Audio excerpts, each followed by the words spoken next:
We start, of course, in the National Football League. Big news out of the NFL. 49ers star Christian McCaffrey has been ruled out for Sunday's game against the Vikings. The All-Pro running back will miss a second straight game with calf and Achilles injuries. With McCaffrey out, Jordan Mason will once again get the start in the backfield for the 49ers. Mason ran for a career-high 147 yards and a touchdown in San Francisco's season-opening win against the Jets. For McCaffrey, Kyle Shanahan did not rule out placing him on injured reserve. Take a listen. It's something we're considering now. Yeah, yesterday was his worst day. It's on and off, but with it yesterday having the most pain, something we're going to be discussing here the next 24 hours. Now for more, we welcome in CBS Sports NFL writer Tyler Sullivan. And Tyler, with what we just heard, lots of questions around what Kyle Shanahan just said and around the Niners offense. A strong showing, though, from Jordan Mason in his place, in CMC's place in Week 1. Do you have faith in him filling the void as long as needed? Yeah, and I think this offense is well equipped to, cushion the blow of losing a talent like Christian McCaffrey for what could be a month. And I think it's important to note that he would have to be sidelined for 4 games if they do elect to put him on injured reserve. If they do that before Sunday, he'd be looking at a potential October 10th comeback. I think that's a Thursday night football game against the Seattle Seahawks. So that's not a terrible amount of time to miss. This isn't anything, I don't think, catastrophic for the San Francisco 49ers. Now, obviously, they're a much better football team when CMC is on the field. But as we saw last week, you can put in a player like Jordan Mason and plug him into this offense and have relative success. Now, do we expect him to rush for 100 and some odd yards every week and basically beat Christian McCaffrey? No. But is Deebo Samuel going to get more involved? Is Brandon Ayuk going to get more involved? George Kittle? There are so many skill position talented players on this offense that it was really just almost overwhelming when the 49ers initially acquired Christian McCaffrey. So do I think they could hold down the fort? Yes, I think Jordan Mason should be fine. In big picture, this could be the best thing that happens to Christian McCaffrey and the 49ers, protecting the player from himself, because you know that he'll try to push it and try to play. If they put him on the shelf and get him fully healthy in about a month, I think that could help them in the long run. Absolutely. And as we continue to watch what the situation unfolds in San Francisco, some more injury news to follow in Miami off of Thursday Night Football. Dolphins head coach Mike McDaniel said Friday the team will bring in another quarterback for depth while Tagovailoa deals with his latest concussion. And for now, Skyler Thompson will be considered the Dolphins starter while Tagovailoa is sidelined. Thompson, of course, is 7th-round pick by the Dolphins in 2022. He played in 7 games, including 2 starts in his rookie season before starting the Dolphins' wild-card loss to the Bills in that year's playoffs, but didn't see any action in 2023. So, Tyler, what is your confidence level in Thompson to keep the Dolphins competitive this season?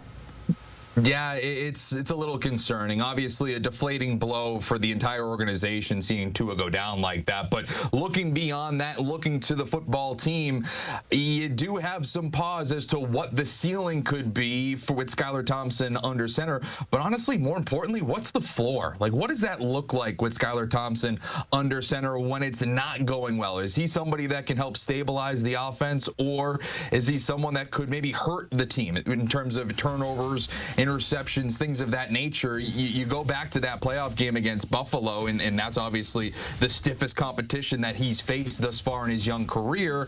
He completed 40% of his passes through 2 interceptions. It ended up being a close game. It was like a 34-31 game in that playoff matchup, but ultimately he didn't play particularly well, and that leads me to have some questions to whether or not he actually is going to be the quarterback going forward. Mike McDaniel called him the next man up, but that is less than 24 hours after that injury. You still kind of get your bearings a little bit. Obviously, as you mentioned, did say they were going to bring in another quarterback. Now, who is that? Is that a Ryan Tannehill that everybody kind of seems to be pointing to? He's sitting on his couch right now waiting for that next opportunity.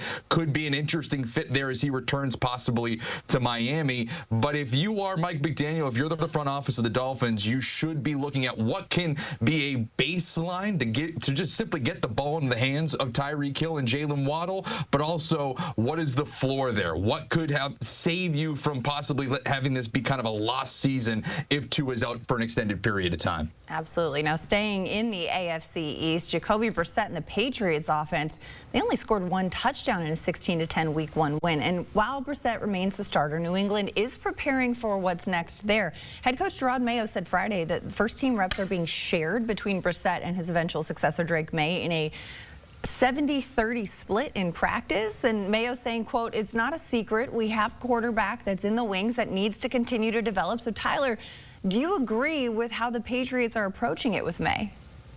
It's a rarity for sure. I mean, maybe teams do this, but they don't outright say it. I mean, I don't know what they were doing way back when it was Alex Smith and Patrick Mahomes as the rookie backup, but it is interesting that they're talking this way, and I do think that it's the right approach, and it's really just a kind of a grounded approach, if we're being perfectly honest, because as Gerard Mayo kind of indicated, Drake May is the number 3 overall pick.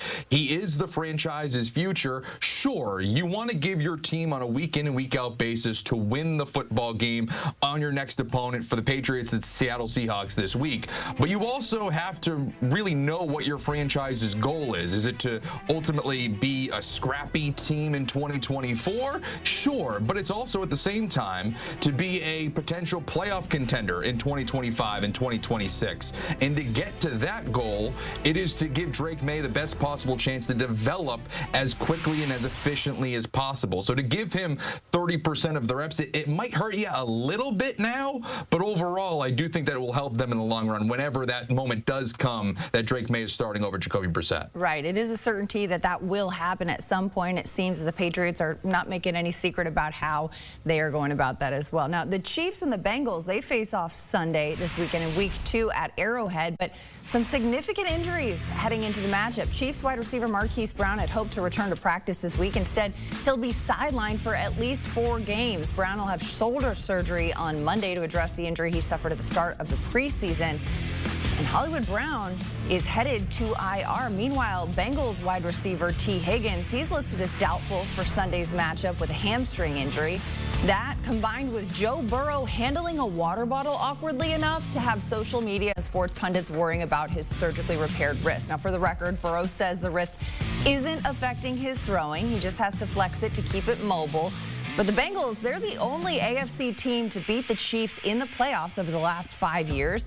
Jamar Chase, he's confident, saying this week they're the team to beat in the AFC. But Tyler, how confident are you in the Bengals right now?